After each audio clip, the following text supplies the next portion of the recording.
हर्षन का ये जो ऑपरेशन था जिसमें अगर मैं आपको ये बोलूं ना, if I may, sorry I would like to interrupt, but उससे पहले थोड़ा सा हर्षन के बारे में थोड़ा बता दीजिए सर। हाँ, देखो, हर्षन में मैं आज भी अपनी वाइफ से जब बात करता हूँ तो मैं यही बात करता हूँ कि हर्षन में मैं अपने आप को देखता था जब मैं यंग था, और हर्षन ऐसा था जो कि मीनिंग मेरे एक्चुअली मेरा कोई छोटा भाई नहीं है, पर मैं उसको छोटे भाई की तरह, बेटे की तरह मैं मानता था।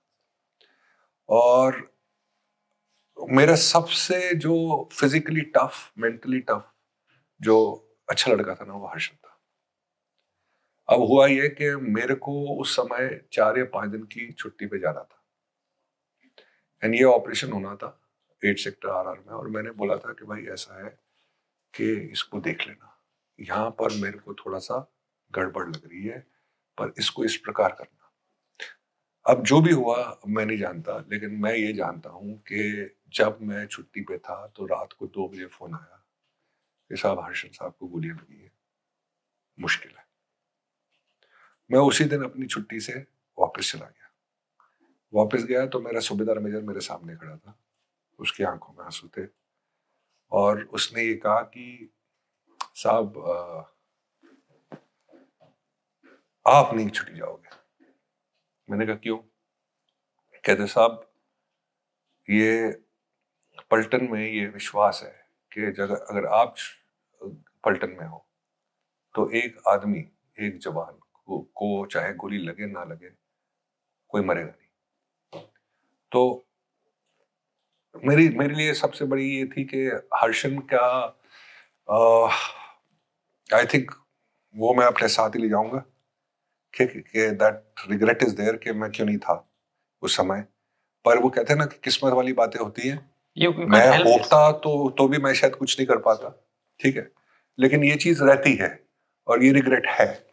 पर ये जरूर था कि उस दिन के बाद मैं छुट्टी नहीं गया जब तक मैं पलटन से निकला नहीं, ठीक है।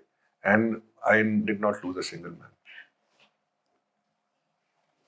मैंने अपने लड़कों को, ये जो आप यंगस्टर्स थे, ये फिर तो ठीक हो गए, और कुछ मेरे पुराने ऑफिसर भी वापस आ गए, पर मेरा क्लियर हुक्म था सबको कि जब तुमको लगता है कि तुम्हारा कांटेक्ट होने वाला है, तुम मेरे को रेडियो सेट पे बताओगे। And I used to be there, I used to say मैं तुम्हारे कांटेक्ट में तुम्हारे साथ हूँ, बिकॉज मैं नहीं चाहता था कि कोई somebody loses his life for some, and they will tell you, वो बताएंगे आपको कि यही मेरा ऑर्डर्स ही होते थे। मेरे पास MP भी होता था मेरे पास, और मैं सीधा जाता था। I used to never stop. एक बड़ा अच्छा ऑपरेशन हुआ था सर जिसमें आप रैंक्स पहन के नहीं गए थे, तो इट सेव्ड यू।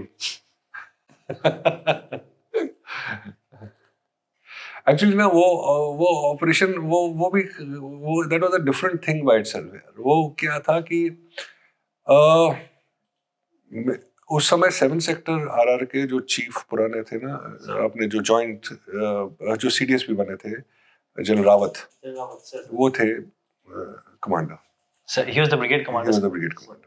तो उस समय क्या हुआ था कि उस समय उनका कॉल आया था कि भाई ऐसा हुआ है कि एक 60 रूम ये है, होटल है इन सोपोर में, और सोपोर में इसमें 2 होस्टेजेस लिए गए हैं और 2 मिलिटेंट हैं। इतने बड़े होटल हैं सर सोपोर में? बताया गया था उस समय है।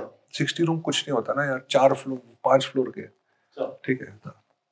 तो हम उनको रेस्क्यू करना है, तो हम चले गए।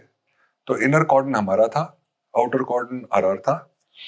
तो हम लोगों ने फिर वो 2 दिन में बड़ी प्रॉब्लम हुई, बिकॉज सब कुछ कंजेस्टेड होता है उधर, आप नॉर्मल ऑपरेशंस नहीं कर सकते। तो देन फाइनली हमने रूम इंटरवेंशन किया था। हम एक और साथ वाले घर से जो सेम हाइट का था, हमने टॉप फ्लोर में RLs करके स्नाइपर, RLs से पहले जगह बनाई, फिर उसके बाद स्नाइपर्स लगाए, फिर सीढ़ी लगाई, सीढ़ी के ऊपर से बंदे उसमें गए, then we started room intervention. Top down. और आई बिलीव सर 2611 से पहले this was one of the very few I don't know if there is anybody who did room intervention वाले जो इतने इस तरह वाले हाँ So I don't know of any. So ये हमने किया. उसमें हुआ ये कि that 1 week killed. Hostages तो निकल गए. 1 week killed. अब दूसरा ग्राउंड फ्लोर पे था कहीं पर. हमें वो नीचे तक आ गए थे. अब नीचे वो फायरिंग कर रहा था. अब हम कर नहीं पा रहे थे कुछ. और देन हम लोगों ने रक्षक अपना महिंद्रा लेके, तो महिंद्रा मेरे पास थी, तो हमने होटल के